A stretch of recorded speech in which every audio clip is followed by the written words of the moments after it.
Entender essa classificação ajuda a compreender como cada instituição é mantida, como se relaciona com o poder público e em quais situações pode receber recursos públicos. Hoje, a LDB trabalha com 3 categorias principais: instituições públicas, privadas e comunitárias. As instituições públicas são aquelas criadas ou incorporadas, mantidas e administradas pelo poder público. As instituições privadas são mantidas e administradas por pessoas físicas ou jurídicas de direito privado. E as instituições comunitárias são reconhecidas na forma da lei e possuem características próprias ligadas à participação da comunidade e da sociedade civil. Aqui existe uma atualização importante. Durante muito tempo, era comum estudar 5 tipos de instituição: pública, particular, comunitária, confessional e filantrópica. Mas a redação atual da LDB não organiza mais a classificação dessa forma. Hoje, as categorias administrativas são pública, privada e comunitária. As instituições privadas e comunitárias podem qualificar-se como confessionais quando atendem determinada orientação confessional e ideologia específica. Também podem ser certificadas como filantrópicas, conforme as exigências da legislação. Portanto, confessional e filantrópica não devem ser decoradas como categorias administrativas independentes, no mesmo nível de pública, privada e comunitária. Agora vamos para uma pergunta muito comum: quem pode receber recursos públicos? A regra geral é que os recursos públicos destinados à educação sejam aplicados nas escolas públicas, mas a Constituição Federal e a LDB admitem que recursos também possam ser dirigidos a escolas comunitárias, confessionais ou filantrópicas que cumpram condições legais. Entre elas, comprovar finalidade não lucrativa, não distribuir resultados, dividendos, bonificações ou parcelas de seu patrimônio e aplicar seus excedentes financeiros em educação. Isso significa que a simples condição de instituição privada não gera direito a receber recursos públicos.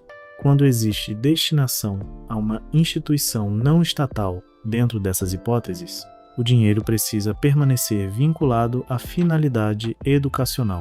Existe ainda uma situação específica relacionada a bolsas de estudo. A legislação admite recursos para bolsas no ensino fundamental e no ensino médio, destinadas a estudantes que demonstrem insuficiência de recursos quando não houver vagas e cursos regulares da rede pública na localidade de residência. O poder público, porém, continua obrigado a investir prioritariamente na expansão da própria rede naquela localidade. Agora chegamos à gestão democrática. Ela é um princípio importante da educação pública brasileira, mas costuma ser explicada de maneira errada. Gestão democrática não significa ausência de direção. Também não significa que todas as decisões da escola precisam ser tomadas por votação geral. Uma escola possui direção, coordenação, professores e outros profissionais com atribuições próprias. O que a gestão democrática exige é a existência de mecanismos reais de participação dos profissionais da educação e das comunidades escolar e local. A LDB estabelece que estados, municípios e Distrito Federal definam, por meio de suas próprias leis, as normas da gestão democrática do ensino público na educação básica, respeitando as peculiaridades de cada sistema. Um dos princípios é a participação dos profissionais da educação na elaboração do projeto pedagógico da escola. Isso significa que o projeto pedagógico não deveria ser produzido apenas pela direção e depois apresentado aos professores como decisão pronta. Os profissionais da educação participam dessa construção. Outro princípio é a participação das comunidades escolar e local em conselhos escolares e fóruns dos conselhos escolares ou estruturas equivalentes. Esse ponto foi reforçado em 2023, quando a LDB passou a detalhar melhor esses espaços. O conselho escolar é um órgão deliberativo. O diretor da escola é membro nato, mas o conselho também conta com representantes das comunidades escolar e local escolhidos por seus pares. Podem participar representantes de professores, profissionais da área pedagógica, servidores administrativos, estudantes, pais ou responsáveis e membros da comunidade local. Isso mostra que gestão democrática não significa retirar a autoridade da direção. Significa criar espaços em que diferentes segmentos possam discutir problemas e contribuir para decisões da instituição. Mas participação não elimina a responsabilidade. Existem decisões que cabem à direção, obrigações da mantenedora, atribuições dos professores e regras legais que precisam ser cumpridas. Gestão democrática não é transformar qualquer decisão em assembleia. É combinar responsabilidade institucional com participação. Outro conceito ligado a essa discussão é a autonomia escolar. A LDB determina que os sistemas de ensino assegurem às escolas públicas progressivos graus de autonomia pedagógica, administrativa e de gestão financeira, respeitando as normas aplicáveis. A autonomia não significa independência absoluta. A escola continua vinculada ao sistema de ensino, à legislação e às políticas da rede, mas possui espaço para organizar seu trabalho pedagógico e responder às necessidades de sua comunidade. A proposta pedagógica é um exemplo dessa autonomia. A própria escola elabora e executa sua proposta, com participação dos profissionais da educação. A gestão democrática também se relaciona com os recursos da escola. Uma instituição pública pode receber verbas por diferentes programas, mas o uso desse dinheiro precisa obedecer às regras específicas de cada recurso. Participação na gestão financeira não significa gastar livremente dinheiro público. Significa combinar planejamento, transparência, prestação de contas e controle social. Desde 2024, a LDB passou a tratar expressamente da transparência e do acesso à informação como princípios da gestão das redes de ensino. Diversas informações educacionais devem ser disponibilizadas ao público em meio eletrônico. Isso é importante porque participação sem informação é limitada. A comunidade precisa conhecer dados, prioridades e resultados para acompanhar a gestão de maneira efetiva. Também é importante perceber que a existência formal de um conselho não garante sozinha uma gestão democrática. Uma escola pode ter conselho escolar apenas no papel. O que importa é se esse espaço realmente funciona e participa da vida da instituição. Em 2023, a legislação fortaleceu também os fóruns dos conselhos escolares, criados para fortalecer os conselhos e ampliar o processo democrático nas unidades educacionais e em outras instâncias de decisão. Entre seus princípios estão democratização da gestão, democratização do acesso e da permanência e qualidade social da educação. Vamos imaginar uma situação prática. Uma escola identifica dificuldades de convivência entre os estudantes. Uma gestão pouco participativa pode simplesmente criar novas regras e comunicar a decisão. Já uma gestão democrática pode ouvir professores, estudantes, famílias, servidores e representantes do conselho escolar antes de construir estratégias. Isso não significa que qualquer decisão ficará nas mãos de uma votação. Significa utilizar diferentes perspectivas para compreender o problema e buscar soluções mais adequadas. O estudante pode relatar algo que nunca chegou à direção. Um professor pode identificar problemas recorrentes em determinadas turmas. As famílias podem mostrar aspectos da realidade da comunidade, e os funcionários podem perceber situações que acontecem em espaços diferentes da sala de aula. Por isso, a participação também melhora a qualidade das informações disponíveis para a gestão. Gestão democrática não é apenas ser gentil ou ouvir opiniões. Ela envolve estruturas, processos e responsabilidades. O conselho escolar é uma dessas estruturas. O projeto pedagógico é outro instrumento fundamental. A participação dos profissionais da educação é outro elemento. A autonomia da escola também faz parte desse processo. E agora, a transparência possui previsão ainda mais clara na legislação. Tudo isso precisa funcionar de forma articulada.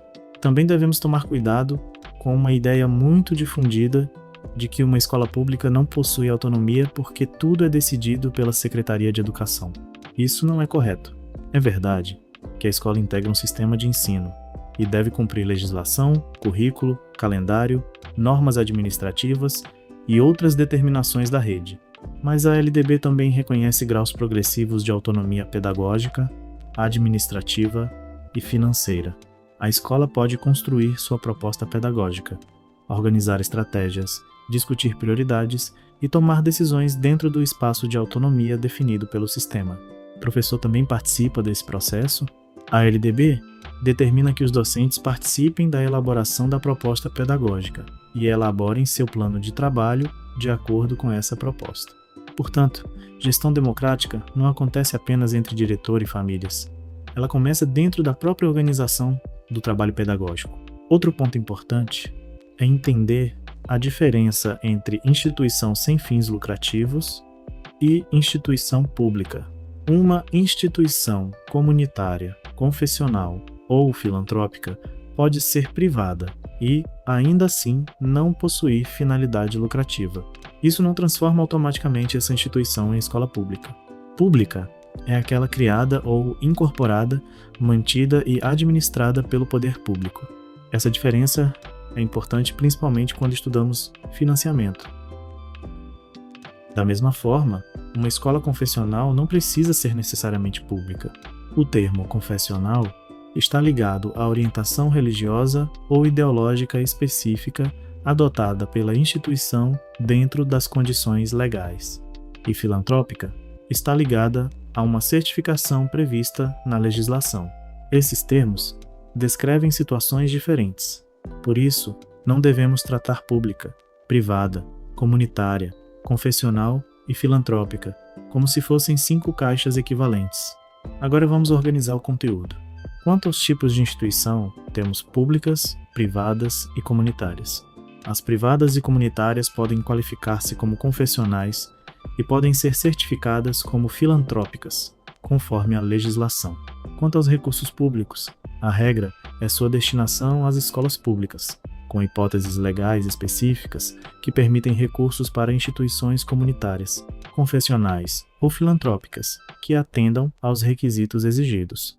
Também existem situações específicas para bolsas de estudo quando faltam vagas públicas, sem retirar do poder público a obrigação de expandir sua rede.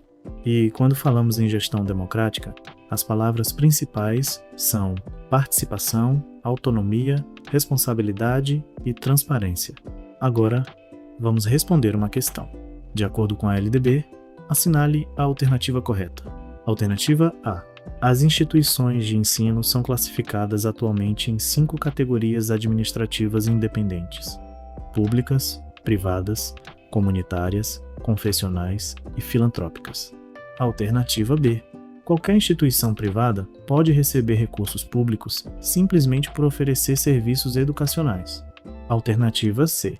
Gestão democrática significa que todas as decisões devem ser tomadas por votação da comunidade. Alternativa D. As instituições de ensino podem ser públicas, privadas ou comunitárias. E a gestão democrática do ensino público envolve participação dos profissionais da educação e das comunidades escolar e local. Alternativa E. O conselho escolar deve ser composto apenas pela direção e pelos professores. A resposta correta é a alternativa D. A redação atual da LDB estabelece 3 categorias administrativas: pública, privada e comunitária. Além disso, a gestão democrática pressupõe participação dos profissionais da educação e da comunidade, inclusive por meio dos conselhos escolares. Guarde 3 ideias principais. Primeira, confessional e filantrópica não são hoje categorias administrativas independentes ao lado de pública, privada e comunitária. Segunda, recursos públicos na educação possuem regras específicas e não podem ser tratados como simples fonte de lucro privado. Terceira, gestão democrática não elimina a liderança. Ela combina autoridade, participação, autonomia e transparência. Se você está cursando pedagogia, licenciatura ou outra graduação e precisa de suporte durante sua jornada acadêmica, fale com a equipe do projeto Fábrica de Mestres pelo WhatsApp disponível na descrição. E não se esqueça de se inscrever no canal e deixar o seu like para acompanhar os próximos conteúdos. Continue acompanhando a Fábrica de Mestres e lembre-se, conhecer a LDB ajuda não apenas a responder questões de prova, mas também a compreender como as instituições de ensino funcionam, como os recursos públicos podem ser utilizados e de que maneira a comunidade pode participar da gestão escolar.